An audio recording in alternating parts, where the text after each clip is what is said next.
স্বাগত একাত্তর জানালে আপনাদের সঙ্গে আছে রাকিব হাসান। দর্শক, আপনারা জানেন সংবাদ পর্যালোচনা ভিত্তিক নিয়মিত অনুষ্ঠানে আমরা খবরের নানা দিক বিশ্লেষণের চেষ্টা করি।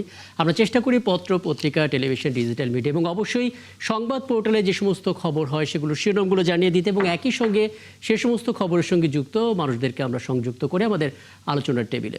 আমাদের সঙ্গে যুক্ত অতিথিরা আমাদেরকে সে সমস্ত খবরের বিশ্লেষণ জানানোর চেষ্টা করেন, আমরা তাদেরকে প্রশ্ন করি এবং উত্তর খোঁজার চেষ্টা করি এবং সেই ধারাবাহিকতায় আজ আমার সঙ্গে শ্রোতা আছেন ডিবিসি নিউজের সম্পাদক সিনিয়র সাংবাদিক লুটুর একরাম। লুটুর একরাম, আপনাকে আমন্ত্রণ জানাচ্ছি এবং আপনার সঙ্গে আয়োজন শুরু করার আগে একটা ধারণা নিচ্ছিলাম আমরা আসলে কী নিয়ে কথা বলা যায় এবং আমরা দেখতে পেলাম দেশের বিভিন্ন ইস্যু আছে যেগুলো নিয়ে আজকে বেশ মোটা মোটা শক্ত কথা আমরা সরকার বিরোধী দুই পক্ষ থেকেই শুনেছি এবং একই সঙ্গে আঞ্চলিক নিরাপত্তা এবং আন্তর্জাতিক পরিসর দুই জায়গা থেকেও নানা খবর আছে, সেগুলো নিয়ে আলাপ করার চেষ্টা করবো। এবং দর্শক, আপনাদেরকে আরও একবার আমন্ত্রণ জানাচ্ছি, এই আয়োজনের পুরোটা সময় জুড়ে আপনারাও আছেন এবং আমাদের সঙ্গে বিভিন্ন পর্যায়ে আয়োজনে ধাপে ধাপে যুক্ত হবেন অতিথিরা। এই মুহূর্তে অনলাইনে যুক্ত আছেন কেন্দ্রীয় বিএনপি তথ্য প্রযুক্তি বিষয়ক সম্পাদক AK-M ওয়াহিদুজ্জামান। আমন্ত্রণ জানাচ্ছি জনাব AK-M ওয়াহিদুজ্জামান এবং একই সঙ্গে এনসিপির যুগ্ম সদস্য সচিব ফরিদুল হক, তিনিও আমাদের সঙ্গে আছেন। জনাব ফরিদুল হক, আপনাকে আমন্ত্রণ জানাচ্ছি, কৃতজ্ঞতা জানাচ্ছি আমাকে সময়টা দেওয়ার জন্য। আমি মূল আলাপে যাওয়ার আগে লুটুর একরাম আপনাকে দিয়ে শুরুটা করতে চাই। প্রথমত আমরা দেখতে পাচ্ছি বিরোধী দলের পক্ষ থেকে গণভোট এবং 133টি অধ্যাদেশের ইস্যুতে ব্যাখ্যা দেওয়া হচ্ছে। যে কটা অধ্যাদেশ এখন পর্যন্ত বাস্তবায়ন হয়নি, সে কটার কেন হয়নি, কোন জটিলতাগুলো রয়েছে সেগুলো নিয়ে আলোচনার পথটা খোলা রয়েছে। বলা হচ্ছে আলোচনার সুযোগ আছে, আলোচনা করে আমরা একটা সমাধানের দিকে যাব। অন্যদিকে আমরা বিরোধী দলের বক্তব্য দেখতে পাচ্ছি যে দুটো বক্তব্য আসলে শিরোনামে এসেছে, যেমন নাহিদ ইসলাম বলেছেন পরিবর্তনের পথে প্রধান বাধার বিএনপি, আর জামাত আমির বলেছেন বাংলাদেশ ব্যাংক, বিসিবি সবখানে কু করছে বিএনপি।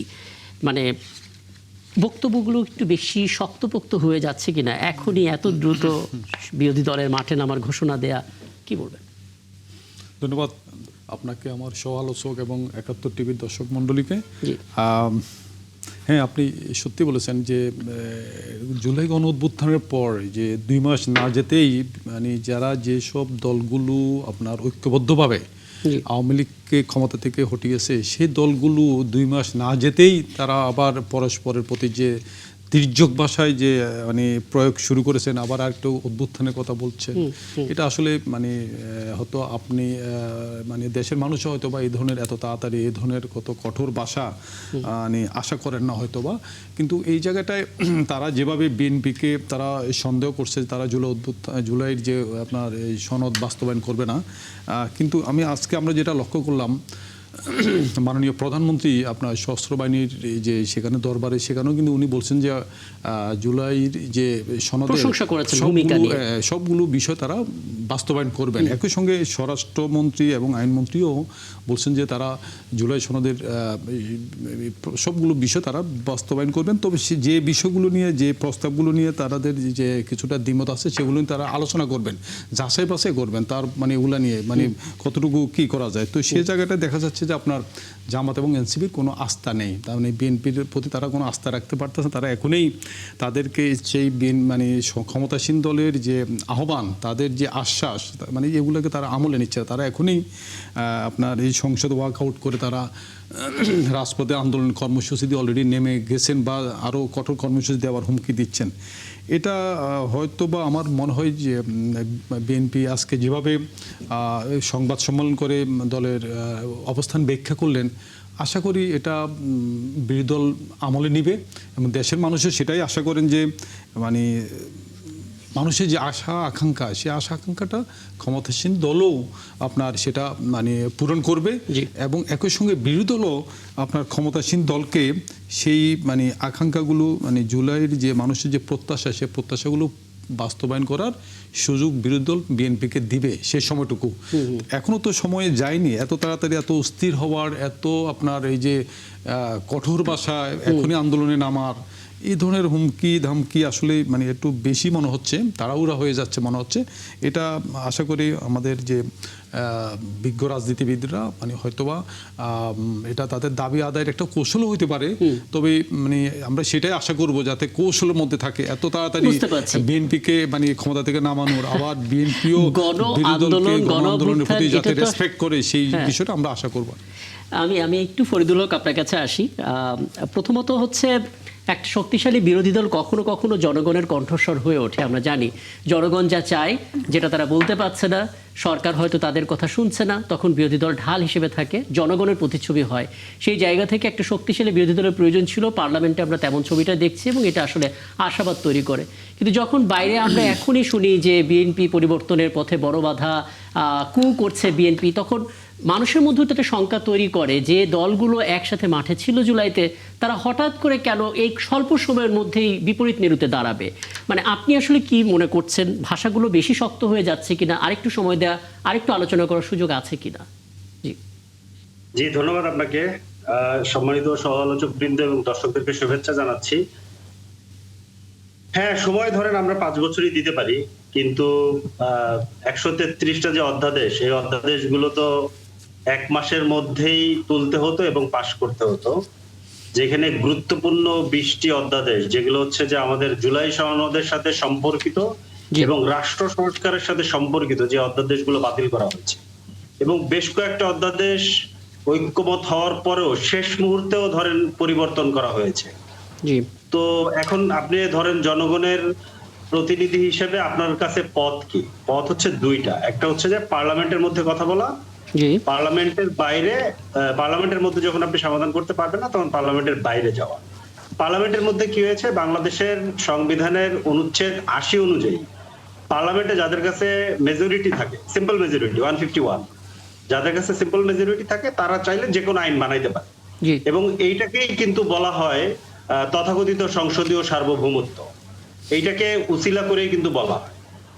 এখন আপনি একটা জনগুরুত্বপূর্ণ ইস্যু ধরেন গুম, মানবাধিকার কমিশন, পুলিশ কমিশন, এই ধরনের ইস্যুতে আপনি গায়ের জোরে আইন বানিয়ে ফেলবেন কিংবা আইন বাতিল করে দিবেন, তখন পার্লামেন্টে বিরোধী দল বিরোধিতা করবে, এরপরেও যদি হয় ওয়াকআউট করবে, তারপরে আর বিরোধী দলের হাতে কি? এই বক্তব্যটাকে ঠিক হলো ফরিদুল হক, যদি একটু স্পষ্ট করেন, মানে বাতিল শব্দটা কেন আসছে? কারণ আইনমন্ত্রী আজকেও বলেছেন যে সরকার কোনো বিষয় গোপন করছে না, অধ্যাদেশ বাতিল করা হয়েছে এমন দাবি সঠিক নয়।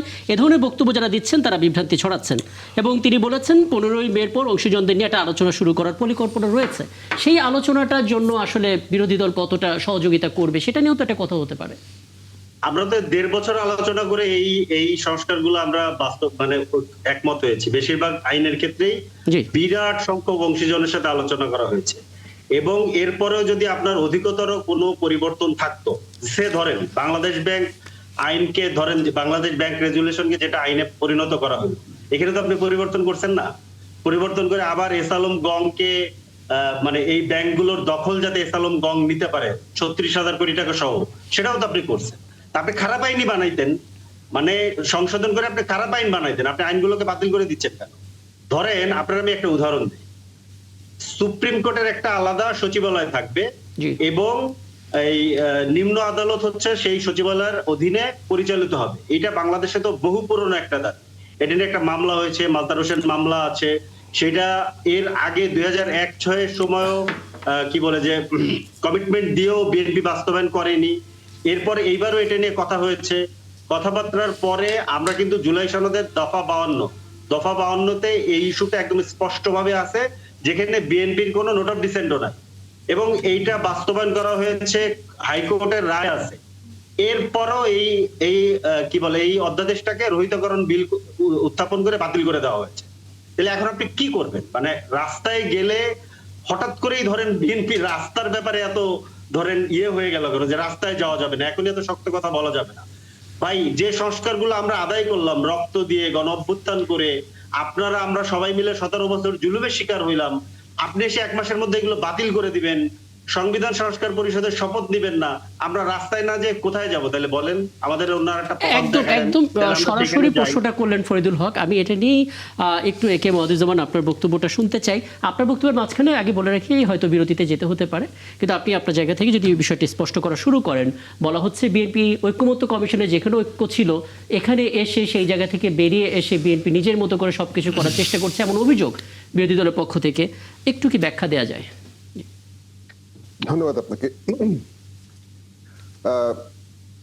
আমার সহ আলোচক সবাইকে ধন্যবাদ, বিশেষ করে ফরিদ সাহেব যেগুলো বললেন। দেখুন, আন্দোলন 17 বছর ঠিক আমরা করেছি। আমি জানি না আপনি হয়তো করেছেন, আমরা হয়তো সহ একসাথে আন্দোলন করেছি, কখনো দেখা হয়নি, কখনো দেখা হয়েছে কারোর সাথে। যেমন আপনাদের সাথে হাসনাত বা সার্জিস, এরা 17 বছর আন্দোলন করেনি, এরা আওয়ামী লীগের সাথে ছিল, শেষ দিকে এসে জয়েন করেছে। তো কিন্তু তারা শেষ পর্যন্ত জয়েন করেছে। তো এক একজনের ভূমিকা এক এক রকম ছিল। যারা বেশি দিন আন্দোলন করেছে তাদের যে কমিটমেন্ট, তাদের যে কষ্ট, ত্যাগ, এটাকে কখনো সন্দেহ করা উচিত না, ছোট করে দেখা উচিত না। এটা আমার প্রথম অনুরোধ থাকবে। দ্বিতীয়ত হচ্ছে, আমাদের যদি লক্ষ্য থাকে ঢাকা থেকে চট্টগ্রাম যাওয়া, বিভিন্ন ওয়ে আছে। আপনি বাসে করেও যেতে পারেন, আপনি প্লেনে করেও যেতে পারেন, আপনি যদি মনে করেন যে না নৌযানে যাবেন, সেটাও সম্ভব, হয়তো একটু ঘুরপথে যেতে হবে। কথা হচ্ছে যে যেভাবে ইউনূস সাহেবের সরকার করে দিয়ে গেছে ঠিক সেভাবেই করতে হবে। এই এই জায়গাটাতে আমার মনে হয় স্ট্রিক্ট থাকাটা এটা একটু আমার মনে হয় একটু সমস্যাজনক। কারণ হচ্ছে ওটা একটা নির্বাচিত সরকার ছিল না, কিন্তু এটা একটা নির্বাচিত সরকার। সরকার আপনাদেরকে বলেছে যে আপনারা আমাদের উপর আস্থা রাখুন, আমরা আলাপ আলোচনার মাধ্যমে ঠিক করি। দেখুন ভাই, এই সরকারেরও তো ইচ্ছা আছে পরবর্তীতে আবার 5 বছর পর আবার নির্বাচন করে জিতে আসার। জনগণের ভোট নিয়েই তো আসতে হবে। তা আমি কেন নিজে জেনে শুনে কেন পায়ের মধ্যে কুড়াল মারতে যাব? বিএনপিকে কখনো দেখেছেন যে আওয়ামী লীগের মতো এইভাবে দমন নিপীড়ন করে ক্ষমতায় থাকতে? যখন আন্দোলন হয়েছে বিএনপি ক্ষমতা ছেড়ে দিয়েছে, ঠিক আছে, ইলেকশন দিয়ে চলে গেছে বিএনপি। বিএনপি কাজ করে নেই, কিন্তু যেটা আপনি শুধু চমৎকার করে ব্যাখ্যা দিচ্ছেন, সেই জায়গা থেকে যদি এটা একটু ব্যাখ্যা দিতেন, মানে ঐক্যমত্য কমিশনে যে বিষয়ে বিএনপি একমত হয়েছিল, বিরোধী দল অভিযোগ করছে সেই একমত মীমাংসিত বিষয়টা পার্লামেন্টে এসে পরিবর্তন করছে। No, not true at all. আচ্ছা, ঐক্যমত কমিশনে যেভাবে জুলাই সনদ লিখিত হওয়ার কথা ছিল, যেভাবে সেটা পরবর্তীতে প্লেস করা হয়েছে, যেভাবে গণভোটে গিয়েছে, সেটা ছিল সম্পূর্ণ একটা বিভ্রান্তি, প্রতারণা। এটা স্বীকার করেন কি? এটা যদি স্বীকার করেন তাহলে আমি সামনে আগাবো। আমি আমার মনে হয় বলেন হ্যাঁ, এটা স্পষ্ট করে বিএনপি নেতারা বলেছেন, যেটা দেয়া হয়েছে সেটা আসলে যেটাতে একমত হয়েছে সেটা এক না, অর্থাৎ স্বাক্ষরটা যেখানে হয়েছে সেটা সম্পূর্ণ আলাদা কিংবা অনেক কিছু যুক্ত করা হয়েছে। অভিযোগ আসলে বিএনপির পক্ষ থেকে শুরু থেকে এসেছে আর কি। জি, অভিযোগ না, এটা সত্য, বাস্তবতা। তাহলে আমার কথা হচ্ছে, এই লোকগুলো, আমি তো মনে করি এই প্রতারণা করার জন্য তাদেরকে প্রথমে জবাবদিহি করতে হবে। যে আপনারা আলোচনা করলেন এক জিনিস, আপনারা আইন বানাচ্ছেন আরেক জিনিস, তারপর বলতেছেন না এই আইনই পাশ করাইতে হবে। এটা তো একদম গোয়ার্তনি হয়ে যায় ভাই। আর তার চেয়ে বড় কথা যে আলাপ আলোচনার পথ তো এখনো খোলা আছে। আসেন আলাপ আলোচনা করি। আলাপ আলোচনার পর যদি আমরা দেখি যে না, আপনারা ধরলেন যে এটা এস আলমের কাছে আমি দিয়ে দিচ্ছি, ব্যাংক রোহিত করা হয়েছে, বলা হয়েছে এস আলমের কাছে দেওয়া হবে, এটা তো ওয়াহিদুজ্জামানের কাছেও আসতে পারে, এটা লোটন একরামের কাছেও যেতে পারে, এটা ফরিদ সাহেবের কাছেও যেতে পারে। আপনি কিভাবে ধরে নিলেন যে এটা এস আলমের কাছেই যাবে? এই যে আগের থেকে ধরে নেওয়া, আগের থেকে একটা বয়ান মাঠে দিয়ে দেওয়া, রাষ্ট্র চিন্তা, রাষ্ট্র সংস্কারে ভারী শব্দগুলো কোত্থেকে প্যারোটিং করা হয়েছে এটা কিন্তু আমরা জানি। এই যে মব সন্ত্রাস শুরু হয়েছে হঠাৎ করে, বন্ধ ছিল, হঠাৎ করে শুরু হয়েছে, এই বিষয়গুলো কিন্তু আমরা বুঝি, যেহেতু আমাদের রাজনীতি করার অভিজ্ঞতা দীর্ঘদিনের, এই জিনিসগুলো আমরা বুঝি। এই জন্য বলি। আচ্ছা, আপনি যে পয়েন্টটা বলেছেন, আমি এখান থেকে আবার একটু জানার চেষ্টা করব যে মব সন্ত্রাস হঠাৎ করে কেন এটা আলোচনায় আসছে এবং আপনি আসলে কি ধরনের সংশয় সন্দেহ করছেন সেটাও আশা করি আপনি বলবেন। একে মধুজ্জামান, আপনি বলছিলেন অংশটা একটু শেষ করবেন, মানে কারা ঠিক এই মুহূর্তে এই মবের কথা বলছেন বা নানা রকমের পরিবেশ অস্থিরতা করার পরিকল্পনা করছে, আপনি ধারণা কি করছেন এবং এই মুহূর্তে আসলে বিরোধী দলের যে ভূমিকা সেই ভূমিকাটা কোন মাত্রায় কোন পর্যায়ে থাকলে সেটা স্বাভাবিক মনে হতো, যেহেতু অনেক কিছুই আসলে আলোচনার জায়গা রাখে, আলোচনার দাবি রাখে? ধন্যবাদ আপনাকে। দেখুন, আমরা কোন জায়গায় কতটুকু জায়গায় বিরোধিতা করব, কোন পরিবেশে কোন প্ল্যাটফর্মে কি ভাষায় বিরোধিতা করব, এটা একটু বোঝার বিষয় রয়েছে। পল্টনে দাঁড়িয়ে যে বক্তব্য দেওয়া যায় সেই বক্তব্যই টকশোতে আমি দিতে পারবো না। জি, এর চেয়েও মানে বড় কথা হচ্ছে, যখন আমি বিরোধী দলীয় নেতা হিসেবে বক্তব্য দেব তখন আমাকে আরো দায়িত্বশীল হয়ে বক্তব্য দিতে হবে। এখন যদি আমি বলি যে এই যে মব সন্ত্রাসগুলো হচ্ছে, এই মব সন্ত্রাসগুলো আসলে পরিকল্পিতভাবে দেশকে অস্থিতিশীল করার একটা চেষ্টা। এখন আমাদের তাহলে সরকারি দল যেমন এখানে ভূমিকা রাখতে হবে, বিরোধী দলকে ভূমিকা রাখতে হবে, কারণ সবাই এখানে জুলাই আন্দোলনে ছিল, সবাই এটা পার্টিসিপেটর এবং সবারই দায়িত্ব আছে এটাকে রক্ষা করার। এখন সরকারি দল কখনো কি বলেছে যে আমরা এই অধ্যাদেশগুলো পাশ করব না? তারা তো বলেছে যে আমরা এগুলোকে যাচাই বাছাই করে আমরা অংশীজনদের মতামত নেব, যারা এটার স্টেক হোল্ডার, তাদের মতামত কি নেওয়া হয়েছিল? ওনারা একবারও চিন্তা করেছে? ওনারা বিদেশ থেকে কিছু এক্সপার্ট এসেছিলেন, দেশে ওনারা কিছু মানুষ ছিলেন যারা মনে করতেন যে তারা সব জানতা। Sorry for my language, but that is the reality. কিছু মানুষ ওনারা পাঠচক্রে বসে বসে কিছু জিনিস পড়েছেন আর তাই সবকিছু জেনে গেছেন, আর আমরা কিছুই জানি না। এটা তো সঠিক চিন্তা না ভাই। আমরা জানি যে আপনারা অনেক কিছু জানেন, কিন্তু আমরা যে জানি না এটা আপনাদের কি বলেছে?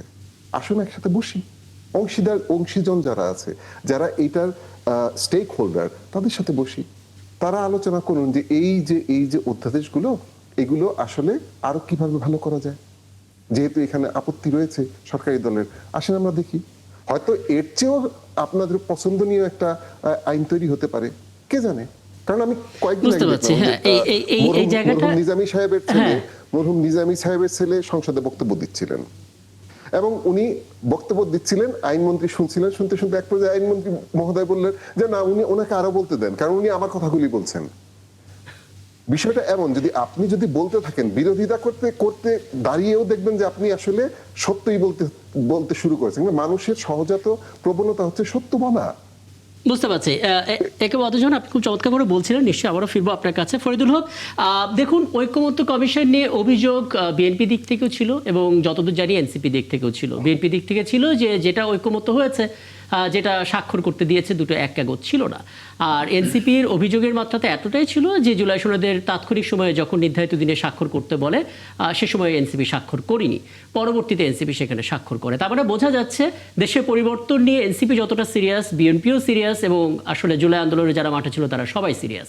সেই জায়গা থেকে আসলে মানে রাজপথ পর্যন্ত গড়ালোটা কেন, এটা তো এখনো পর্যন্ত আসলে আলোচনা 15 মে পর্যন্ত আছে। সেই জিনিসটা তো সেখানেই সলভ করা যেতে পারে, বা সেটার জন্য আলোচনা করার তো সুযোগ আছে। কোনটা 15 মে পর্যন্ত আছে এটা আমি ঠিক শিওর না। আমি আপনাকে ওই কথাটা, আইনমন্ত্রীর কথাটা একটু কোট করে বলি। আইনমন্ত্রী বলেছেন, মানবাধিকার কমিশন অধ্যাদেশের বিষয়ে তিনি জানিয়েছেন তদন্ত ক্ষমতা, জরিমানা আরোপ সহ কয়েকটি ধারায় দ্বন্দ্ব রয়েছে, সেগুলো পর্যালোচনা করে একটি বাস্তবসম্মত এবং কার্যকর আইন তৈরি করা হবে। এবং মানবাধিকার কমিশন, সুপ্রিম কোর্ট, বিচার আইন নিয়োগ, বিচারক নিয়োগ এবং গুম কমিশন সহ মোট 7টা গুরুত্বপূর্ণ অধ্যাদেশ নিয়ে মূলত অংশীজনদের সঙ্গে আলোচনা হবে এবং সেটা 15 মের পর শুরু করার পরিকল্পনা রয়েছে। এই হচ্ছে মূল বক্তব্য। জি না, এটা 15 মে পর্যন্ত তাহলে হচ্ছে যে নেই, মানে কি বলে যে এটার সময় নেই। অলরেডি আইনগুলো বাতিল হয়ে গেছে, আমি এটা বলতেছি, অলরেডি আইনগুলো বাতিল হয়ে গেছে। আর অংশীজনদের সাথে আলোচনার যে ব্যাপারটা, এখন আমি কি বলবো, ধরেন বিএনপি 2/3 মেজরিটি নিয়ে ক্ষমতায় আছে। আমাদের দেশে ধরেন পুরনো রাজনৈতিক যে ধরেন বন্দোবস্ত আমরা যেটা বলি, এখন এটা বললেও আবার গালি খাওয়া লাগে, কিন্তু এখানে এটার প্রধান 3টা দিক। সেটা হচ্ছে যে এটা একটা কেন্দ্রীভূত ক্ষমতা থাকে, হ্যাঁ, এবং হচ্ছে যে এখানে একটা চমৎকার ভাবে জনগণের টাকা লুটপাটের বন্দোবস্ত করা হয় এবং এতে যাতে কেউ বাধা দিতে না পারে তার জন্য জুলুমের পথ মনে করেন আইনি ভাবে করা হয়। তো এই সবগুলোর দিকে আমরা দেখতে পাচ্ছি যে ধীরে ধীরে মানে 2/3 মেজরিটির দল আগাচ্ছে। না, এটা কি কখনো এখন সম্ভব তারা- ফরিদুল হক, যেখানে আপনাদের মতো আমি একটু শেষ করি। শক্তিশালী আমি বিরোধী একটু- দল রয়েছে, তাদের মাঝখানে না। কেউ এরকম দুর্নীতি করতে পারবে বা এরকম কাজ করার সুযোগ আছে? বিরোধী দল তো আগের মতো কোণঠাসা না, এটা শক্তিশালী বিরোধী দল। ব্যাংক রেগুলেশন আইনটা নিয়ে যেটা হয়েছে ওইটা একটু যদি দেখেন তাহলে এটা বুঝতে পারবেন। আমি ঠিক জানি না, আমি ভাইয়ের কথা খুব স্পষ্ট শুনতে পাইনি, উনি আচ্ছা। অনেক সিনিয়র মানুষ, ওনার কথা আমি ওইভাবে বিরোধিতাও করছি না, বাট আমি যেটা বুঝেছি আর কি, যে 18 ক মানে ব্যাংক রেগুলেশন আইনের 18 ক অনুযায়ী পুরনো যারা হচ্ছে যে মালিক তাদের 2.5% টাকা দিয়ে ফেরত আসার সুযোগ। যেমন ধরেন সরকার এই ব্যাংকগুলোকে 5টা একীভূত ব্যাংক সম্পর্কে সম্ভবত একটা রিপোর্ট দেখলাম আমি, জি। যেখানে 36,000 কোটি টাকা সরকার দিয়েছে। এখন যদি আপনি ওখানে 2600 কোটি টাকা পুরনো মালিকরা দেয়, তাহলে ওই ব্যাংকের মালিকানা তারা ফেরত পাবেন। পুরনো মালিক এসালমের ব্যাংক যেগুলো, সেগুলোই তো প্রধানত সংকটটা করছে এবং ওইখানেই তো মূল সংকটের জায়গাটা। এসালম মানে হচ্ছে যে এসালম একজন ব্যক্তি কিংবা পরিবার তো না, তাদের তো একটা গোষ্ঠী আছে, একটা গং আছে। তা ধরেন বাংলাদেশ ব্যাংকের গভর্নর মানে সাবেক গভর্নরকে যেভাবে সরিয়ে দেওয়া, তারপরে ব্যাংকটাকে যেভাবে ধরেন মনে করেন যে একজন ব্যবসায়ী নেতা, ঋণখেলাপি ব্যবসায়ী নেতাকে নিয়োগ দেওয়া, জি। এবং এখন এসে আবার ধরেন ঐক্যমত থাকার পরেও শেষ মুহূর্তে গিয়ে অধ্যাদেশে পরিবর্তন করে আইনে পরিণত করা, এই যে যে বন্দোবস্ত। আবার ধরেন এই যে মানবাধিকার এবং গুম কমিশন নিয়ে ওনারা বলতেছেন অনেক অংশীজনের সাথে আলাপ করবেন। আমি এই যে কয়েকটা লিঙ্ক দেখছিলাম, জি। যে 6 শতাধিক দেশি বিদেশি অংশীজনের মতামত নেওয়া হয়েছিল যখন এই আইনগুলো করা হয়। যেহেতু মানবাধিকার একটা খুবই বিশ্বব্যাপী সিরিয়াস ইস্যু, এখানে জাতিসংঘের প্রতিনিধিরাও ছিল, ইভেন আমাদের এখন সম্মানী কি বলে যে মাননীয় আইনমন্ত্রী যিনি বলছেন, যিনি আরো অধিকতর ইয়ে করবেন, উনি নিজেও ওই প্রক্রিয়ায় অ্যাটর্নি জেনারেল হিসেবে উপস্থিত ছিলেন। আমি ঠিক জানি না এরপর আসলে কাদের সাথে আলাপ আলোচনা করবে। এখন এটা ঠিক যে বিএনপি অনেক বড় রাজনৈতিক দল, অনেক ক্ষমতা, তাদের 2/3 মেজরিটি পেয়েছে। আমরা পাটচক্র থেকে এসেছি, ওখানে তো সবকিছু বোঝা যায় না। হ্যাঁ, সবকিছু তো ধরেন মনে করেন যে কেন্দ্রীভূত রাষ্ট্র যেটার কাছে জুলুম করার ক্ষমতা আছে এবং যেটার কাছে পুলিশ মনে করেন যে তার কাছে থাকে, গুম করা যায়, মানবাধিকার কেড়ে নেওয়া যায়। একটা ধরেন টুটু জগন্নাথ মানবাধিকার কমিশন, এগুলো আমরা দেখে এসেছি গত 15 বছরে 16 বছরে। তো এইগুলাই ধরেন আবার আমরা এটার কন্টিনিউশন দেখতেছি। দেখার পরে তো স্বাভাবিকভাবেই আমাদের কাছে আমাকে একটু বলতে দিয়েন এখানে। হ্যাঁ, হ্যাঁ, আমাকে আমি শেষ করি, ফরিদুল হক শেষ করলে আপনি শেষ করেন, আমি একটু বলবো। জি, ফরিদুল এখন হক। স্বাভাবিকভাবে আমাদের কাছে তো এটা ধরেন একটু আতঙ্ক তৈরি হয়। আরেকটা কথা হচ্ছে যে উনি বললেন যে জুলাই সনদের সাথে ধরেন, আমি ধরে নিলাম জুলাই সনদের সাথে ধরেন প্রতারণা করা হয়েছে, ওনারা সিগনেচার করেছেন যেটা, সেটা তো মানবেন তাই না? সেটাও তো আমরা এক্সপেক্ট করতে পারি। ধরেন জুলাই সনদের দফা 52, দফা 62, দফা 69, তিনটা খুব গুরুত্বপূর্ণ জায়গা। সুপ্রিম কোর্টের সচিবালয়, পুলিশ কমিশন এবং তথ্য অধিকার আইন, কোনোটাই আপনারা মানেননি। এখন আসলে কিভাবে মানবেন? সংবিধান সংস্কার সম্পর্কিত বিষয়ে সংবিধান সংস্কার পরিষদে শপথ নেওয়ার কথা গণভোটে ওনারা হা চাইলেন, শেষ দিন এসে সংবিধান সংস্কার পরিষদ আমাকে বলতে দেন, নির্বাচন আপনি- হয়নি। নো আপনি- নো নো আপনাকে নো আমি- আপনি আপনাকে আমি এটা নির্বাচনই হয়নি। এটা এবার বদিজমান, আপনি জাস্ট পয়েন্টটা একটু মাথায় রাখবেন, আমি আপনার কাছে আসবো ফরিদুল হকের শেষ হলে। জি, আমরা শুধু এখানে একটু কথা বলার সুযোগ পাই, এটুকু হ্যাঁ, অন্তত বলেন আমাদের বলেন বলতে ফরিদুল হক, আপনি শেষ করেন।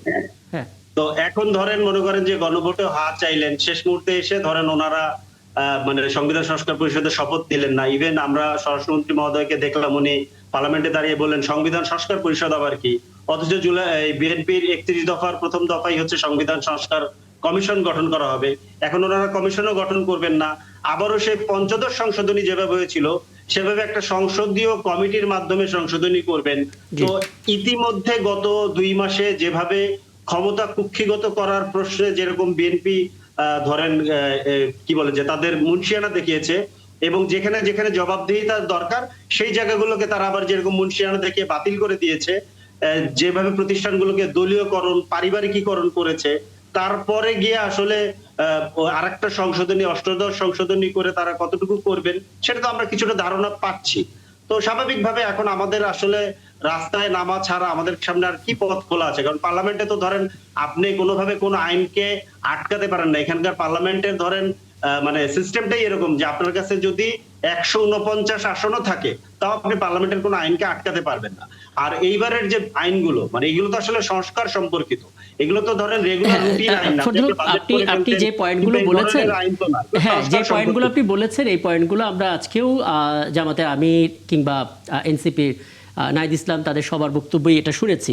এবং একটা বাস্তবতা হচ্ছে রাজপথে আপনারা নামতেই পারেন, গণতান্ত্রিক অধিকার, কিন্তু এটা আপনারা জানেন রাজপথে নামার পর যদি কোনো সহিংসতা যায় সেখানে তৃতীয় পক্ষ সুযোগ তো নিতেই পারে। যাদেরকে আপনারা তাড়িয়েছিলেন, সবাই মিলে তাড়িয়েছিল, তারাও হয়তো সেই সুযোগটা নিতে পারে। সেই শঙ্কাটা অনেকে ফিল করেন। আপনি যে পয়েন্টগুলো বলেছেন সেগুলো নিয়ে একটু আদিজুমান আপনি কিছু বলতে চাইছিলেন বোধহয়।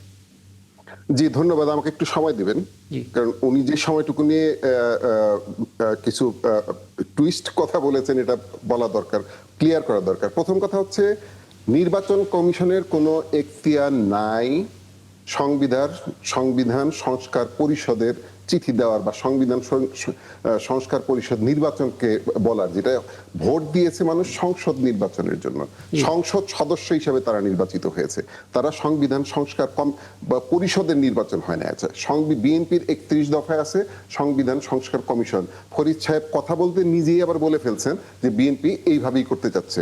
থ্যাংক ইউ আপনাকে।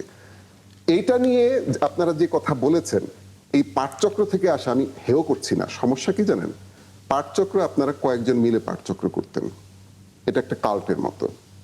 আপনার রাষ্ট্রটাও এই ইউনূস সরকারের যে রাষ্ট্র, সাংবাদিক তাসনিম খলিল খুব যথার্থভাবে বলেছিল যে এই সরকারটা চালাচ্ছে হচ্ছে জামাত আর এনসিপি, এক্স্যাক্টলি তাই ছিল। আপনারা এই জুলাইতে সবচেয়ে বেশি জীবন দিয়েছে বিএনপি, তাদের সাথে আলাপ আলোচনা না করে একের পর এক কমিশন তৈরি করেছেন, একের পর এক আপনারা অংশীজন বলতেছেন 600 অংশীজন। কই, আমি কি সেখানে ছিলাম? আপনি কি জানেন যে গুম নিয়ে আমি কাজ করতাম? আমরা যারা গুম নিয়ে কাজ করতাম কয়েকজন, নাবিলা ইদ্রিসের জীবনে কোনোদিন নাম শুনি নাই, সে হয়ে গেল গুমের ফিগার। ওকে, আমার কোনো আপত্তি নেই, আপনারা যদি ভালো কাজ করেন করেন, আমার তো কোনো আপত্তি নেই। এখন আপনারা ভাবতেছেন আপনারাই যে পাঠচক্র ছিলেন, আপনারাই বাংলাদেশের সবচেয়ে জ্ঞানী অংশ, আপনাদের কথাটা জনগণকে মানতে হবে। জনগণ তো ভাই 2/3 মেজরিটি দিয়ে বিএনপিকে ভোট দিয়ে পাঠাইছে, জনগণের উপর একটু আস্থা রাখেন। জনগণ হ্যাঁ ভোট দিতে বলেছে, বিএনপি তো বলে নাই যে আমরা এই সংস্কার করব না। সংস্কার শব্দটা প্রথমে আনছেই বিএনপি।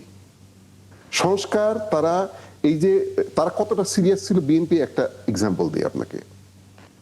এই যে সংস্কার কমিশনে যখন মিটিং হতো, বিএনপি একজন লোককে সবসময় পাঠিয়েছেন, সালাউদ্দিন ভাইকে। উনি নিয়মিত উনি এখানে এঙ্গেজ হওয়ার কারণে দলের যে কি পরিমাণ ক্ষতি হয়েছে, উনি অত্যন্ত ভালো একজন রাজনীতিবিদ, সাংগঠক, উনাকে সারাক্ষণ ব্যস্ত থাকতে হয়েছে ওইখানে। আর আপনারা এক একদিন এক একজন গেছেন, এনসিপি থেকে একজন যায়, জামাত থেকে আরেকজন যায়, কোনো কন্টিনিউটি থাকে না তাদের। সিরিয়াস ছিলেন না আপনারা যতটা সিরিয়াস বিএনপি ছিল। এখন আপনারা এমন কিছু আইন তৈরি করেছেন, ভাবতেছেন যে না, যেহেতু আপনারা করেছেন সো এটাই গোল্ডেন রুল, এটাই আমাদেরকে মানতে হবে। না ভাই, প্লিজ এই জায়গাটা থেকে আসেন, আমরা একসাথে বসি। আপনারা যাদেরকে ভাবতেছেন যে 600 জনের বাইরে কি আর কেউ থাকতে পারে না? আমি যেটা বললাম যে এই যে আবার বললেন এস আলমের, এই একটা ভুল ব্যাখ্যা দিলেন আপনি। ভাই, আপনি একটা ব্যাংক ডিফল্টার হয়ে গেছে, একটা ব্যাংক রুগ্ন হয়ে গেছে, ব্যাংকটা আপনি আরেকজনের হাতে নিয়ে, একজনের মালিকানা আরেকজনের হাতে নিয়ে দিয়ে দিচ্ছেন। এখন তার তো একটা ফেয়ার ওয়ে থাকতে হবে, যে সে যেন বলতে পারে যে না, আমি চেষ্টা করেছিলাম। ওকে, এই যেই শর্ত দেওয়া হয়েছে, এই শর্ত পূরণ করে কারোই পক্ষে আসা সম্ভব না। কি, আপনার পুরো ডিফল্ট যেটা সেই টাকা আপনার দিতে হবে, তারপরে বাংলাদেশ ব্যাংক আপনাকে যেটা দিচ্ছে সেইটা আপনাকে তারও বেশি দিয়ে তারপরে আপনি আপনার মালিকানা ফেরত পাওয়ার একটা সুযোগ। এটা তো একটা ফেয়ার সুযোগ দেওয়া হয়েছে, যে আপনি একটা জিনিস নষ্ট করে ফেলছেন, ঠিক আছে, এখান থেকে আপনি টাকা নিচ্ছেন, এই টাকাও আপনি ফেরত দিবেন, ওই নষ্ট জিনিস ভালো করার জন্য আমি যত টাকা দিছি সেটাও দিবেন, তার উপরে আরো 2.5% দিবেন, তারপরে আপনার এটা হবে। আচ্ছা, এইটুকু একটু পরিষ্কার হয়ে আসি, আমি আপনাকে এখানে একটু থামাই। ব্যাংকিং যে ইস্যুটা, এস আলম সংক্রান্ত যে ইস্যুটা, সেটা কি ফরিদুল হক কনভিন্স আপনি? আপনার কাছে পরিষ্কার হলো বিষয়টা? এই শর্ত দিয়ে না, আমাকে শুধু বলেন, এই শর্ত পালন করে যদি এস আলম তার ব্যাংক ফেরত নিতে পারে, আপনার তো আপত্তি থাকা উচিত না? আমি এটুকু একটু শুনে আসি ফরিদুল হক জি। এইটাই সমস্যা। ব্যাংকিং ইস্যুটা একটু পরিষ্কার হয়ে আসি জি। ভাই, আপনি এখন ধরেন মনে করেন যে আপনি ফরিদ সাহেব, আমাকে একটু শেষ করতে দেন, তারপর ফরিদ সাহেবের কাছে যান। দেখেন, একজন মানুষকে আপনি শাস্তি দিতে পারেন, আপনি একটা মানুষকে শাস্তি দিতে পারেন, একটা প্রতিষ্ঠানকে ধ্বংস করতে পারেন না। এই নতুন বন্দোবস্তের নামে বাংলাদেশের শিল্প খাতকে পুরোপুরি ধ্বংসের বসায় দেওয়া হয়েছে। গার্মেন্টস শিল্প, সব শিল্প, ব্যবসা সব বসায় দেওয়া হয়েছে। I am sorry to say, এই পাটচক্রগুলো যে সমস্ত বিদেশি ফান্ডে চলতো, এটা তাদের একটা পরিকল্পনা ছিল। এই যে এখন যে মব সন্ত্রাস হচ্ছে, এগুলোর পিছনেও তারা, কেউ বুঝে এটাতে হ্যাঁ হ্যাঁ করছেন, কেউ না বুঝে করছেন। বেশি চালাক সে চীনে চলে গেছে। আমি বলতেছি যে বেশি চালাক ছিল সে চীনে পালিয়ে গেছে। হ্যাঁ, এখন বলেন। আচ্ছা, ধন্যবাদ। ফরিদুল হক। না, ঠিক আছে, মানে এখন ধরেন অনেক রকমের ন্যারেটিভ আসবে, এগুলা ধরেন বিদেশি টাকায়। আবার আমরা এমনও শুনছি যে সংস্কার হচ্ছে গিয়া 111 গভর্নমেন্টের প্রজেক্ট, এটা আবার আমরা নিয়ে আসছি। আবার ধরেন ভাই অবশ্য বললেন যে সংস্কারের কথা প্রথম নাকি বিএনপি বলছে, তো কোনটা যে আসলে ধরবো এটা তো মুশকিল। কিন্তু আমি যে অংশটা বলেন, যে শর্ত বেঁধে দেওয়া হচ্ছে সেই শর্ত বেঁধে এসআলমের মতো প্রতিষ্ঠানে আসাটা সহজ হবে, আর যদি সহজ হয়ও তারা যদি সেটা পূরণ করতে পারে আপত্তি থাকবে আমাদের? কঠিনের ব্যাপার না, ব্যাপারটা হচ্ছে যে আমরা পরিষ্কারভাবে জানি কয়েকটা পরিবার কিংবা একটা গোষ্ঠী পুরো ব্যাংক ব্যবস্থাকে ধ্বংস করছে। এখন এই পুরা ধ্বংস অবস্থা থেকে এটাকে রিট্রিট, মানে আপনি তাকে শাস্তি দিবেন কিভাবে? মানে একটা আর্থিক অন্যায় যখন করে তাকে আপনি কিভাবে, তাকে তো আপনি ধরেন মনে করেন যে ফৌজদারি অপরাধের শাস্তি দিতে পারবেন না, তার তো আলাদা ধরনের শাস্তি। সাধারণত পৃথিবীতে আর্থিক কেলেঙ্কারি কিংবা এই ধরনের আর্থিক লুটপাটের ক্ষেত্রে তাদেরকে অর্থনৈতিক শাস্তি দেওয়া হয়। অর্থনৈতিক শাস্তি দেওয়ার ক্ষেত্রে বিভিন্ন প্রক্রিয়া আছে। কিন্তু আমি যে জায়গাটাতে বলছি যে ধরেন উনি বলেন যে এস আলমের ফেরত আসার সুযোগ নেই, কিন্তু ওই 18 ক ধারা যদি আপনি পড়েন, এখানে ধরেন সরকার যে টাকা এখানে দিয়েছে 36,000 কোটি টাকা, সে ধরেন মানে কয়টা ব্যাংক মিলে দিয়েছে এটা আমি এই মুহূর্তে বলতে পারছি না, ধরে নেন 5টা ব্যাংক মিলে সরকার 36,000 কোটি টাকা এগুলোকে চালু করতে দিয়েছে, সম্ভবত যেগুলোকে মার্চ করছে ওইগুলো। তো ওইখানে যদি পূর্ববর্তী মালিকরা মানে ওই টাকার 2.5%, মানে হচ্ছে সরি 10 ভাগের 2.5 ভাগ এরকম কিছু একটা হয়তো বা, যেটার পরিমাণ হচ্ছে 2600 কোটি টাকা, 2600 কোটি টাকা দিলে সে এইটা মালিকানা ফেরত পাবে, এবং বাকি টাকা সে 10 বছরের সরি 2 বছরের হচ্ছে গিয়া ইয়ে পাবে, মেয়াদ পাবে, যেখানে সে 10% সুদে হয়তো বা দিবে, এরকম কিছু একটা। কিন্তু এরা ইতিমধ্যে ঋণ খেলাপি, এরা ব্যাপক পরিমাণ টাকা এখান থেকে তুলে নিয়ে গেছে। ধরেন ওই 5টা ব্যাংকে সম্ভবত 95,000 কোটি টাকা খেলাপি ঋণ আছে এই মালিকদের। আবার সে যে আবার নতুন করে যে 2600 কোটি টাকা আনবে, মানে এখানে আবার উল্টো আপনি 36,000 কোটি টাকা ঢুকাইছেন, এটাও পাবলিক মানি, ওটাও পাবলিক মানি। এবং সে যে আবার 2600 কোটি টাকা আনবে, সেটা কিন্তু আবার সে ঋণ করেও আনতে পারতেছে অন্য ব্যাংক থেকে। তার মানে অন্য ব্যাংক থেকে আবারও পাবলিক মানি তাকে আপনি ঋণ দিবেন, ঋণ দিয়ে আপনি পুরনো মালিকদের হাতে ব্যাংকটা তুলে দিবেন। এখন পুরনো মালিকরা তো 9টা ব্যাংক ছিল এস আলম পরিবারের কাছে। আমাদের তো স্বাভাবিকভাবেই যে ধরেন এইখানে ঋণ খেলাপি নামে আমাদের অর্থমন্ত্রী পার্লামেন্টে দাঁড়িয়ে যেটা বলেছে যে মানে সর্ববৃহৎ ঋণ খেলাপি যারা, তার ভিতরে 1 নম্বরে হচ্ছে এস আলম। এস আলম পরিবারের কাছে 9টা ব্যাংক। তাহলে পুরনো মালিক কারা? মানে আমি ঠিক জানি না কাদেরকে পুরনো মালিক বলা হচ্ছে। স্বাভাবিকভাবে আমাদের কাছে প্রথমে এস আলমের নামটা আসে।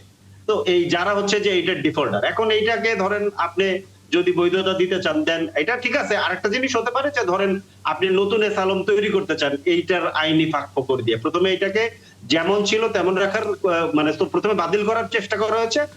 বিশ্বব্যাংক সম্ভবত এখানে চাপ দিয়েছিল, এবং এই অধ্যাদেশটা পাশ করার ক্ষেত্রে, আইনে পরিণত করার ক্ষেত্রে যে সংসদীয় কমিটির মধ্যে প্রবল বাধা ছিল, ইভেন বাংলাদেশ ব্যাংকের পক্ষ থেকে বাধা দেওয়া হয়েছে। তারপরেও এই অধ্যাদেশটা কাদের ইন্ধনে কিংবা কাদের ইশারায় পাশ হলো? এখন আমরা ধরেন দল পাশ করছে, ভাই এসে দলের পক্ষে ধরেন একটা ন্যারেটিভ দাঁড় করায় ফেললো।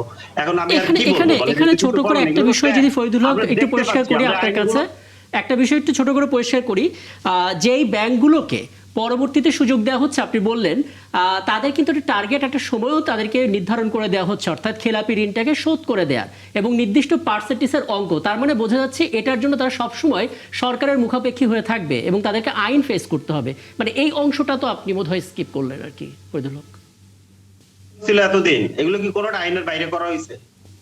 আগের 15 বছরের রেফারেন্স দিলে তো হবে না, আমরা তো নতুন একটা সরকারের কথা বলছি। এটা নতুন একটা সরকারি আইন, তো পুরনো আইন, কাঠামো তো পুরনো। শুনেন, এটা আইন দিয়ে কখনো কোনো কিছু করা যায় না, সদ ইচ্ছা লাগে।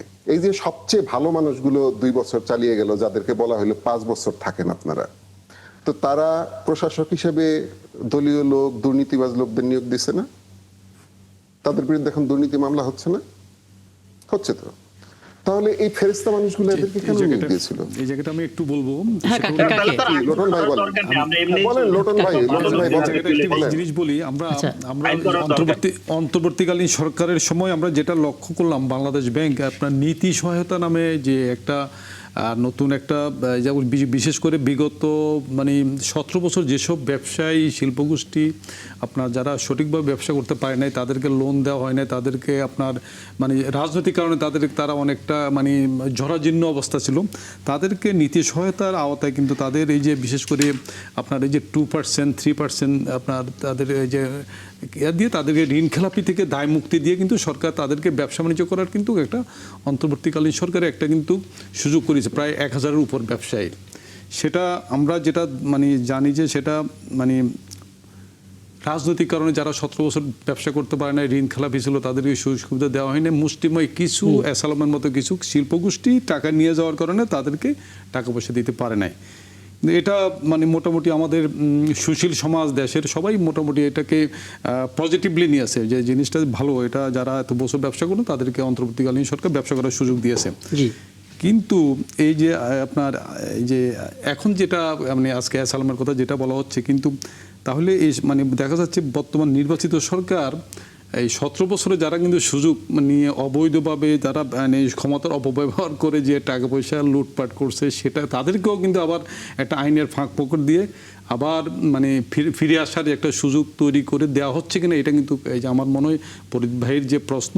কিন্তু আবার এখানে দেখা যাচ্ছে আমাদের ওয়াহিদুজ্জামান ভাই যেটা বললেন যে অ্যাসালম কেন এখানে নতুন কেউ এসেও এই ব্যাংকে এগুলো শেয়ার নিতে পারবে, নতুন কেউ আসতে পারবে। এখানে এই জায়গাটা আমরা যতটুকু বুঝেছি এখানে কিছু শক্ত শর্ত আছে, যে শক্ত শর্তগুলো মোকাবেলা করে যদি পুরনো কাউকে ফিরে আসতে হয়, তাকে খেলাপি ঋণের মাত্রাটা আসলে শোধ করতে হবে, নির্দিষ্ট টার্গেট ফিল আপ করতে হবে। তার মানে পুরো রাস্তাটা পরিষ্কার করতে গেলে আসলে একজন ব্যবসায়ীকে মানে সততার একটা জায়গার মানে পরীক্ষা দিতে হবে তাকে, সেরকম একটা বাস্তবতা তৈরি করার কথা বলছেন। কিন্তু এই জিনিসটা মানে দেশের মানুষ বিশেষ করে যে অ্যাসালামের নামে যেভাবে তারা টাকা পয়সা লুটপাট করছে, তাদের ব্যাপারে যে মানুষ বা দেশের মানে সব কিছু মিলে মানে যে অনাস্থা, যে তাদের প্রতি যে একটা নেগেটিভ তাদেরকে যদি এভাবে আবার পুনর্বাসন করা হয় আইনের ফাঁক পড়ে, এটা কিন্তু মানুষ মনে হয় ভালোভাবে নিবে না। আমি আরেকটা পয়েন্ট যদি একটু একে ওয়াহিদুজ্জামান আপনার কাছে আসি, তারপর আমি অবশ্যই ফরিদুল হকের কাছে ব্যাখ্যা জানার চেষ্টা করব। তো শুরুতে ওয়াহিদুজ্জামান একটু বলবেন, মানে আজকে বিরোধী দলীয় নেতা ও বাংলাদেশ জামাত ইসলামী আমির ডাক্তার শফিকুর রহমান তিনি স্পষ্ট করে বলেছেন যে বাংলাদেশ ব্যাংক থেকে শুরু করে বাংলাদেশ ক্রিকেট বোর্ড, জেলা পরিষদ, বিশ্ববিদ্যালয় সব জায়গায় বিএনপি কু শুরু করেছেন। এই কথার কনটেক্সটে এরকম ছিল যে এরকম গুরুত্বপূর্ণ জায়গায় বিএনপি তাদের নিজেদের লোকদেরকে ফিট করছে, এরকম একটা অভিযোগ, এরকম একটা বক্তব্য সেখান থেকে এসেছে, যার প্রেক্ষিতে তিনি বলেছেন যে কু করেছে। একটু কি ব্যাখ্যা দেওয়া যায় যে দলীয় লোকগুলো পরিকল্পিতভাবে বসানোর যে অভিযোগ, সেই অভিযোগটা কি সত্যি কিনা? মানে এটা বিষয়টা কেমন হয়ে গেল? বাসা আপনার একটা বাসা আছে, আপনার বাসা কেয়ারটেকার নিয়োগ দিয়েছেন একজন, যে এই বাসাটা আপনি দেখে শুনে রাখবেন। সেই কেয়ারটেকার কাকে দিয়ে ঘাস কাটাবে, কাকে দিয়ে বাসনপত্র মাজাবে, এটা যদি আপনার পাশের বাড়ির লোকজন প্রশ্ন করা শুরু করে বা এই বাসার আপনার ছেলে প্রশ্ন করা শুরু করে, তাহলে তো বলতে হবে যে বাবা আমরা তো সবাই মিলে ঝিলে তো এই লোকটাকে কেয়ারটেকার দিছি। এই দেশের জনগণ বিএনপিকে রাষ্ট্র ক্ষমতায় বসিয়েছে। এই আমি ইউএসএ তে আছি, ট্রাম্পকে এই দেশের মানুষ প্রেসিডেন্ট বানিয়েছে, তাকে নিয়ে আমাদের অনেকেরই হয়তো আপত্তি আছে, তার কর্মকাণ্ড নিয়ে আমাদের অস্বস্তি আছে, কিন্তু রাষ্ট্র যদি চালাইতে হয় তাকে তো তার নিজের বিশ্বস্ত লোক দিয়ে চালাইতে হবে। ডক্টর ইউনূস সাহেব যাদেরকে বসিয়েছিলেন, তাই উনি তো ওনার পছন্দের লোকদেরকে বসিয়েছেন। হ্যাঁ, ওখানে জামাতে ইসলামীর লোকজন বেশি বসছিল, এই জন্য হয়তো তার একটা অস্বস্তি লাগতে পারে যে এখানে যেভাবে এই বিসিবি নির্বাচন হয়েছিল, ওটা তো আরো বড় একটা কু ছিল। রীতিমতো ঘুষ দিয়ে, রীতিমতো ভয় ভীতি দেখিয়ে রাতের মধ্যে সব কাউন্সিলর চেঞ্জ করে নির্বাচন করিয়েছিল আসিফ। শুধুমাত্র জুলাই যুদ্ধের কারণে তার বিরুদ্ধে আমার বলতে কষ্ট হয়, যে আমি অনেক সময় বলতে দ্বিধা ফিল করি যে না, এই ছেলেটার একটা অবদান আছে জুলাইতে, কিন্তু সে যেভাবে তার মন্ত্রণালয় চালিয়েছে লাইক এ গ্যাংস্টার স্টাইলে সে মন্ত্রণালয় চালিয়েছে। এইভাবে কেউ চালায়? এইভাবে তো হওয়া উচিত ছিল না, তাই না? এই যে রেফারেন্সগুলো আসলে একে ওয়াহিদুজ্জামান দিলেন, আমরা এই যে আরো প্রতিষ্ঠান আছে, এই যে ঢাকা উত্তরের প্রশাসক বসিয়েছিল এজাজকে, এটা কি কোনো সঠিক পদ্ধতি দিয়েছিল? এবং তার বিরুদ্ধে কত কত অভিযোগ, শেষ পর্যন্ত তাকে স্যাক করতে হয়েছে, স্যাক করা হয়েছে। এই যে জিনিসগুলো, এই জিনিসগুলো কিন্তু উনি যখন বলবেন তখন এরকম রেফারেন্স আসতেই থাকবে। একটা সরকার আচ্ছা, আমার মনে হয় যেমন আপনি যে উদাহরণগুলো দিলেন এই উদাহরণটা দিয়ে আলাপটা চালানোর জন্য যথেষ্ট। আমি একটু ফয়দুল হক, এটা তো আসলে সত্যিকার অর্থে যৌক্তিক প্রশ্ন হতে পারে যে ওই সময় আমরা দেখলাম যে ডক্টর ইউনূস অন্তর্বর্তী সরকারের সাবেক প্রধান উপদেষ্টা, উনি আসলে নিজের পছন্দের মানুষ, বিশ্বস্ত মানুষকেই সবচেয়ে গুরুত্বপূর্ণ জায়গায় দিয়েছেন এবং ক্রীড়া মন্ত্রণালয় থেকে শুরু করে, তথ্য মন্ত্রণালয় থেকে শুরু করে, তথ্য প্রযুক্তি বিভাগ থেকে শুরু করে সব জায়গায় আমরা দেখেছি জুলাই যারা ছিলেন তাদের ভিতরে ওয়াচডগ হিসেবে 3 জনকে রেখেছেন এবং তখন এটা নিয়ে কোনো কথা হয়নি। কিন্তু এখন যদি গুরুত্বপূর্ণ স্থাপনাতে, গুরুত্বপূর্ণ প্রতিষ্ঠানে বিএনপি তাদের বিশ্বস্ত কাউকে দেয়, আপনাদের আপত্তি কেন সেক্ষেত্রে? না, আমাদের আপত্তি তো বিএনপি নিজের কথা নিজেই রাখছে না। বিএনপি নিজের নির্বাচনী ইশতেহার বিভিন্ন বক্তব্যের মধ্যে বিএনপি বলেছে যে প্রতিষ্ঠানগুলোকে দলীয়করণ করবে না। এখন ধরেন বাংলাদেশ ব্যাংকের গভর্নর কি এনসিপির লোক কিংবা জামায়াতের লোক কিংবা বিএনপির লোক? এখন বর্তমান মানে সাবেক গভর্নর, এখনকার গভর্নর কে? আমরা পরিষ্কারভাবে জানি বিএনপির লোক। এখন এই জায়গায় আপনি প্রশ্ন তুলবেন না? এখন এই প্রশ্ন তোলা যদি অপরাধ হয় তাহলে আমাদের মাপ চাইতে হবে। না, এটা অনেকে এটাই জিজ্ঞেস করবে যে বিএনপি তাহলে কি এনসিপি বা জামাতের কাউকে বসাবে, তাদের উপর আস্থা পাবে? না, আমি তো সেটা বলিনি, আমি বলছি যে আপনি কাকে বসাচ্ছেন সেটা গুরুত্বপূর্ণ। কিংবা ধরেন ক্রিকেট বোর্ডে এর আগে ধরেন হাসিনার সময় সম্ভবত একজন হয়তো আওয়ামী লীগের লোক ধরেন থাকতো। এখন তো ধরেন বেশ কয়েকজন পারিবারিক কোটায় ওইখানে নিয়োগ দেওয়া হলো এবং কোটার ভিতরে প্রাধান্য দেখা গেল হচ্ছে বিএনপির স্থায়ী কমিটির সদস্যদের সন্তানরা। ওনারা প্রত্যেকে যার যার জায়গাতে যোগ্য, তাদের প্রতি আমি যথাযথ সম্মান রাখতেছি। কিন্তু এইটাও যদি আপনি ঠিক রাখেন যে ঠিক আছে পারিবারিক কোটায় স্থায়ী কমিটির সদস্যরাই পাবে, তাহলে অন্য স্থায়ী কমিটির সদস্যের সন্তানরা কি দোষ করলো? তাদের সাথে তো বৈষম্য হলো, তাই না? তো এখন আসলে এবং কিন্তু প্রধানমন্ত্রী, ইভেন ক্রীড়া প্রতিমন্ত্রী একাধিকবার বলেছেন যে কি বলে যে ক্রীড়াঙ্গনকে আমরা দলীয় প্রভাব মুক্ত রাখবো। এখন আমি ঠিক জানি না যে মানে স্থায়ী কমিটির সদস্যর ছেলেদেরকে বসালে এটা দলীয় প্রভাবের মধ্যে পড়বে কিনা টেকনিক্যালি, এটা আমি মানুষের হাতে, দর্শকের হাতে ছেড়ে দিলাম। সো এই বিষয়গুলো আমি সবশেষ মন্তব্য শেষ করবো, আমি আপনার কাছে সবশেষ মন্তব্য শেষ করবো। আরেকটা জিনিস হচ্ছে ব্যাংক রেজুলেশনের ক্ষেত্রে আপনি যেটা বারবার বলছেন, আমি সঞ্চালক ভাই আপনাকে অনুরোধ করব আপনি একটু দেখেন এখানে কিন্তু পুরো টাকা ফেরত দেওয়ার কথা বলা হয়নি। বলা হয়েছে যে যেই টাকা সরকার দিয়েছে সেটার একটা পার্সেন্ট দিবেন এবং বাকিটা আপনি দেওয়ার অঙ্গীকার করবেন। টার্গেটের কথা বলছিলাম আর কি, নির্দিষ্ট একটা অঙ্ক দিয়ে আপনি ফেরত পাবেন। আগের মালিকরা কোন আগের মালিক?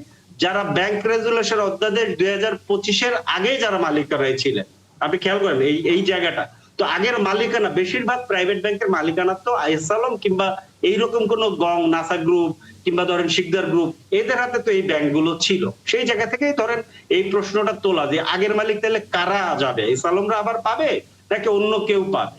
মানে শুধুমাত্র এই যে 2. ঠিক আছে, একদম পরিষ্কার ফয়দুল হক আপনি যেটা বলেছেন এই উত্তরটা জেনে আমি আলাপটা এখানেই শেষ করব।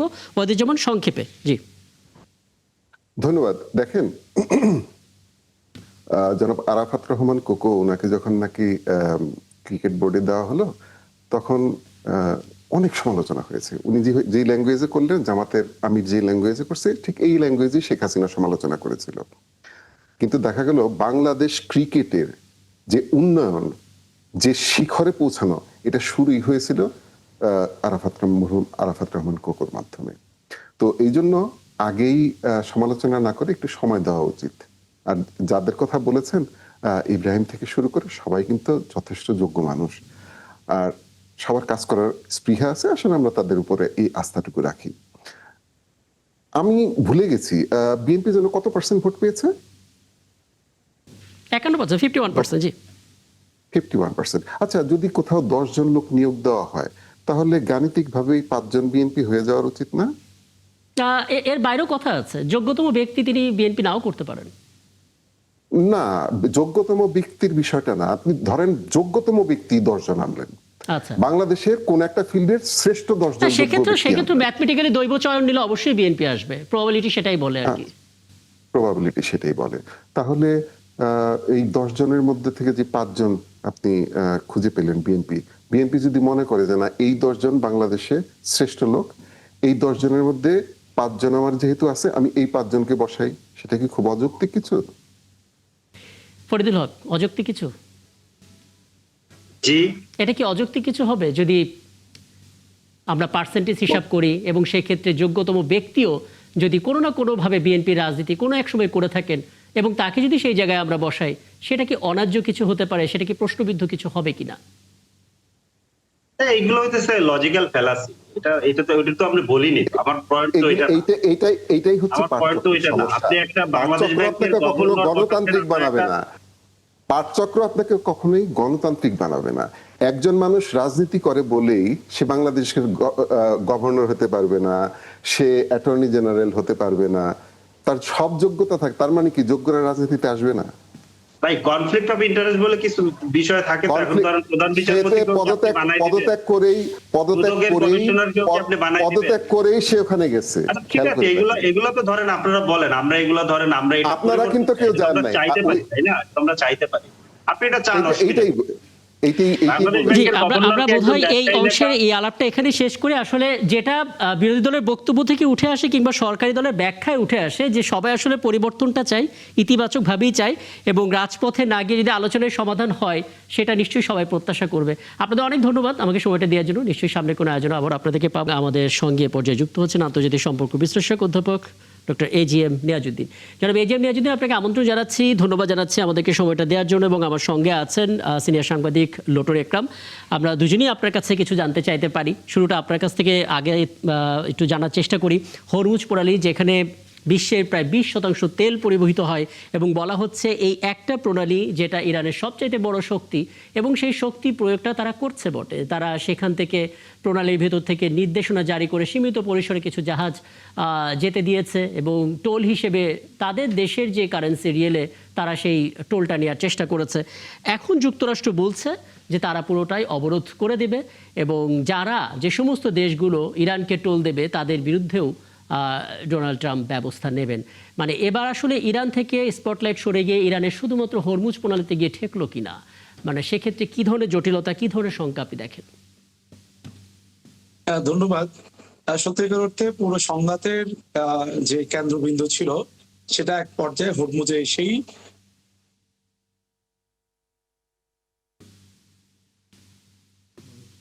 এটা বোধহয় মিউট হয়ে গেছে, একটু দেখবেন। আমি শুনতে পাচ্ছি এবং আমার দিক থেকে ঠিক আছে। হ্যাঁ, আমি শুনতে পাচ্ছি, এবার আমি শুনতে পাচ্ছি আপনাকে। জি বলুন। আমি যেটা বলছিলাম, অর্থাৎ এই যে এই মার্কিন যুক্তরাষ্ট্রের যে ইসরায়েল এবং মার্কিন যুক্তরাষ্ট্রের ক্রমাগত হামলার মধ্যেও ইরান তার প্রতিরোধ চালিয়ে গেছে ছিল হরমুজ এবং হরমুজের নিয়ন্ত্রণ এবং এই যে পাল্টাপাল্টি, এটাই একটা বড় অস্ত্র ছিল ইরানের কাছে।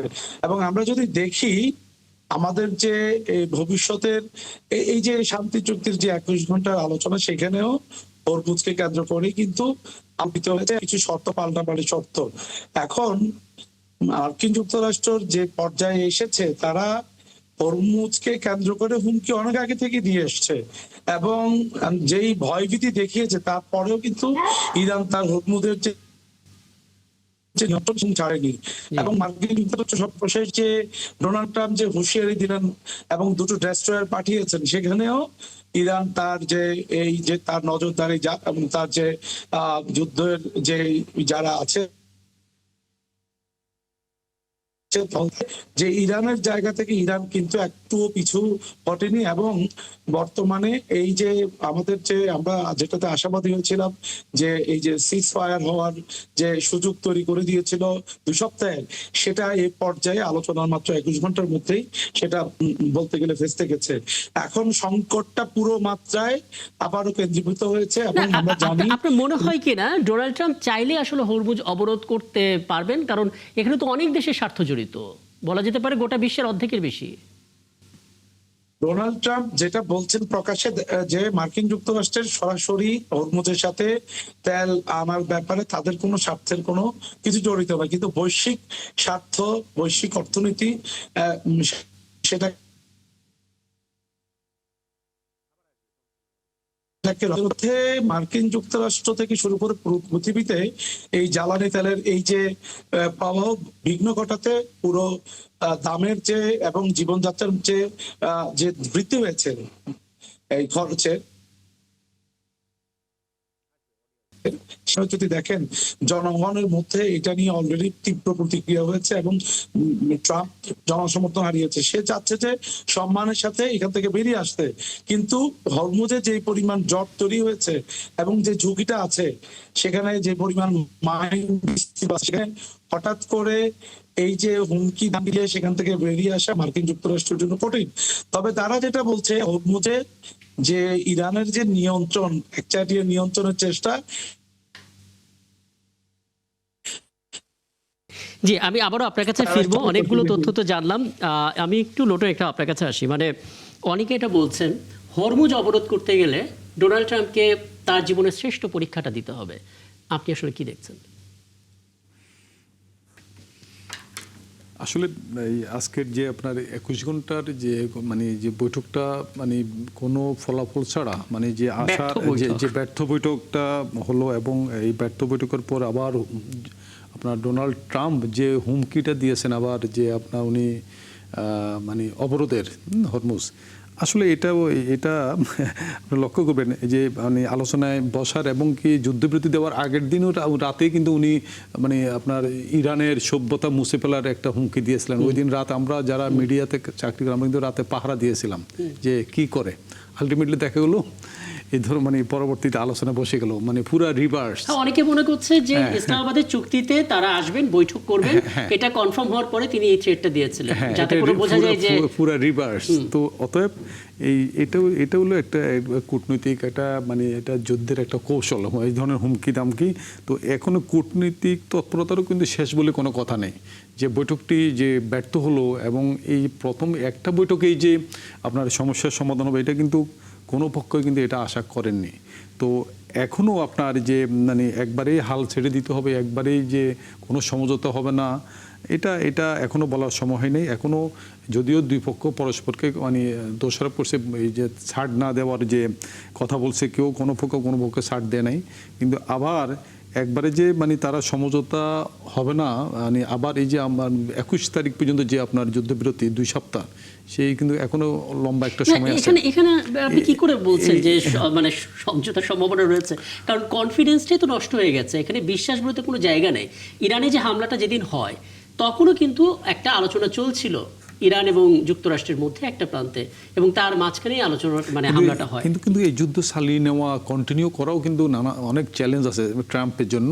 তো সেক্ষেত্রে ট্রাম্পের দিক থেকেও আমেরিকার দিক থেকেও একটা মানে এক্সিট প্রয়োজন আছে। তো সেই জায়গাটা তারা একটা সম্মানজনক এক্সিট, তাদের বিজয় যাতে তারা হয়েছে সেই এক্সিটটা হতো প্রত্যাশা করছেন। যেমন আজকে যেটা পরমাণু শক্তি যে নিয়ে তারা যে মানে ইরানের উপর চাপিয়ে দেওয়ার চেষ্টা করছে, ইরান এটা যদিও মেনে নেন নাই, কিন্তু সেক্ষেত্রে তারা যে সম্মানজনক একটা এক্সিট বা বিজয়ের যে মালা মানে পরে যে মানে যুদ্ধ থেকে সরবে সেই জায়গাটা হয়তো ট্রাম্প মানে প্রত্যাশা করছেন, যদিও সেই সুযোগ মানে ইরান হয়তো বা দিবে না।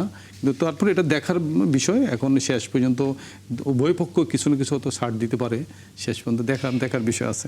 অধ্যাপক নিয়াজউদ্দিন, আপনি শুনছিলেন সিনিয়র সাংবাদিক লোটন একরাম, এবং তিনি আসলে আশাবাদী যে এখনো আলোচনার সুযোগ রয়েছে, আলোচনায় হয়তো একটা সমাধান আসবে। কিন্তু বৈশ্বিক প্রেক্ষাপট কি বলে, মানে আলোচনা যে হবে কাদের সাথে, মানে যুক্তরাষ্ট্র বা ইসরায়েল, তারা তো আসলে কথা রাখছে না, যে কোনো মুহূর্তে যে কোনো প্রতারণার আশ্রয় নিচ্ছে। যেই যুদ্ধটা শুরুই হয়েছে একটা প্রতারণা দিয়ে, কারণ শান্তি আলোচনার মাঝখানে এই হামলা। কোন ভরসায় আসলে সিজফায়ারটা হবে? যেই দেশের মধ্যস্থতায় হবে সেই দেশ কি আসলে এই দায়টা নিতে পারবে? এটা আসলে মার্কিন যুক্তরাষ্ট্রের যে ফরেন পলিসির একটা অস্থিরতা আমরা দেখতে পাচ্ছি। তাদের যে বৈশ্বিক যে একটা হেজমনিক পাওয়ার হিসেবে যে ক্রেডিবিলিটি, সেটা কিন্তু এর মধ্যে নষ্ট হয়ে যাচ্ছে। কারণ তারা এইবারের আলোচনা আপনি যেটা উল্লেখ করলেন যে আক্রমণ করে দিয়েছিল, এবং এখনো আমরা দেখছি যে বিশ্ববাসী চাচ্ছিল যে এই ধরনের একটা যুদ্ধ থেমে যাক। মার্কিন যুক্তরাষ্ট্র এবং সেই আলোচনা আসছে, এবং দেখা যাচ্ছে যে পারস্পরিক দোষারোপের মধ্যে দিয়ে সে আলোচনা ভেস্তে গেছে। এবং এটি কিন্তু রাজনীতি এবং বিশ্ব ব্যবস্থায় মার্কিন যুক্তরাষ্ট্রের যে একটা সম্মানজনক অবস্থান, সেটা ইতোমধ্যে আমি মনে করি যে তারা তলানিতে টেকছে, এবং তার যে এলাই, এই যে ইউরোপীয় ইউনিয়ন থেকে শুরু করে তার অ্যালাইদের কেউ কিন্তু প্রকাশ্য এই যুদ্ধে সরাসরি কোনো সঙ্গে জড়িত হয়নি। এটা কিন্তু খুবই গুরুত্বপূর্ণ বিষয় মার্কিন যুক্তরাষ্ট্রের জন্য।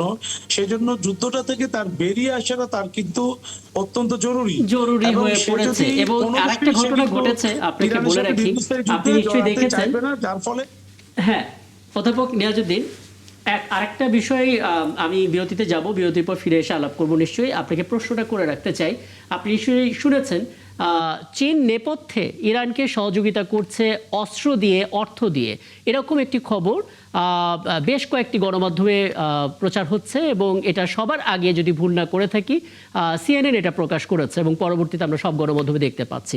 পরে পেন্টাগন থেকে এবং হোয়াইট হাউস থেকে জানানো হয়েছে যদি এই কাজ চীন করে থাকে, তাদের যে পণ্য, সেই পণ্যে 50% পর্যন্ত শুল্ক আরোপ করতে পারে যুক্তরাষ্ট্র। মানে তার কি প্রভাব পড়বে সেটা নিয়ে একটু কথা বলার চেষ্টা করবো একটা বিরতির পর ফিরে এসে।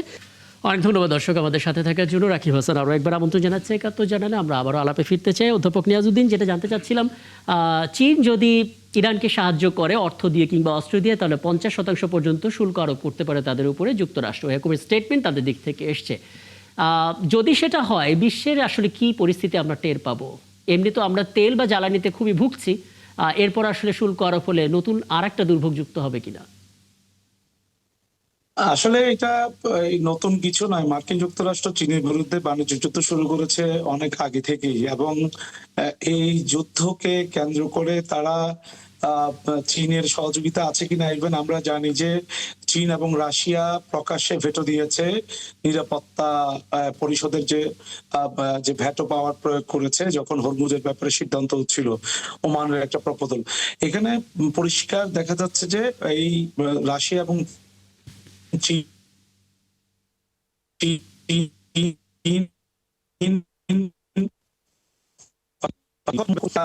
মার্কিন যুক্তরাষ্ট্র যে ঘোষণা দিয়েছে, ইরান আসলে কতটা গুরুত্ব দেয়, এবং বৈশ্বিক যে রাজনীতির যে পরিবর্তন, মার্কিন যে আধিপত্য, তার যে চ্যালেঞ্জ ইরান ছুড়ে দিয়েছে, সেটা মানে এটা একটা বড় প্রশ্ন কিনা যে চীনকে যখন সরাসরি যুক্তরাষ্ট্র এই হুমকিটা দেয় যে 50% পর্যন্ত আসলে তোমাদের উপরে শুল্ক আরোপ করব, তখন চীনের জন্য এটা আসলে ডিগনিটির একটা ব্যাটার হয়ে যায় যে তারা আসলে ঠিক আছে, ইরানের সাথে আমরা সাহায্যের হাত চালিয়ে যাব, দেখি মার্কিন কত শক্তি। মানে এরকম একটা বাণিজ্য যুদ্ধ যেটা দেখে আসি, সেটাই তো হওয়ার সম্ভাবনা।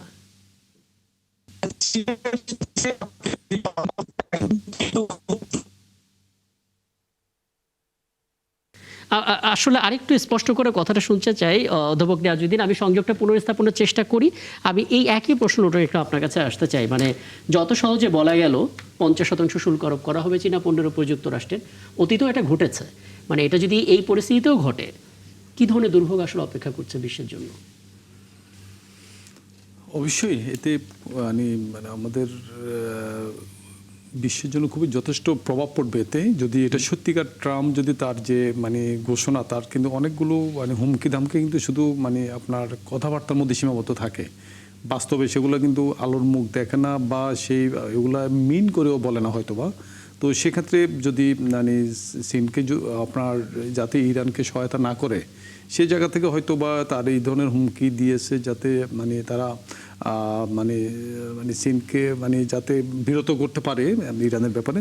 তো সেই জায়গাটায় এটা কার্যকর করাটা আসলে এত সহজ হবে না।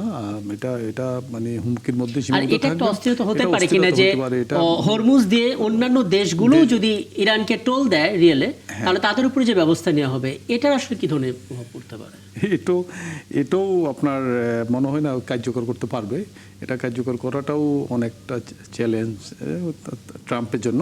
তো যাক, এটা ট্রাম্পের যে কথাবার্তা এবং তার যে এই ধরনের যে সে দেখবেন আজকে মানে হঠাৎ করে যে সে মানে মিটিংটা পণ্ড হওয়ার পরেই আপনার এই যে দুই তিনটে ইন্টারভিউ দিয়ে ফেলছেন, এবং ইন্টারভিউ দিয়ে কিন্তু সেই এই যে মানে এই ধরনের হুমকি ধামকি, অবরোধের হুমকি, তারপরে আপনার অতিরিক্ত শুল্ক আরোপের হুমকি, চায়নাকে হুমকি, সে মানে হুমকির মধ্যেই সীমাবদ্ধ মানে আছেন। তার মানে সে মানে হয়তোবা ইরানকে এবং চায়নাকে কিছুটা দুর্বল করার জন্য তাদেরকে মানে তাদের যে ছাপিয়ে দেওয়া, তাদের যে উপর যে মানে প্রভাব প্রভাব বিস্তার করে তাদেরকে যুদ্ধ থেকে মানে পিছু হটানোর জন্য বা চুক্তিতে বাধ্য করার জন্য এইভাবে এই ধরনের মানে নানানমুখী তার যে মানে কৌশল সেগুলো অ্যাপ্লাই করার প্রয়োগ চেষ্টা করছে। করতেছে।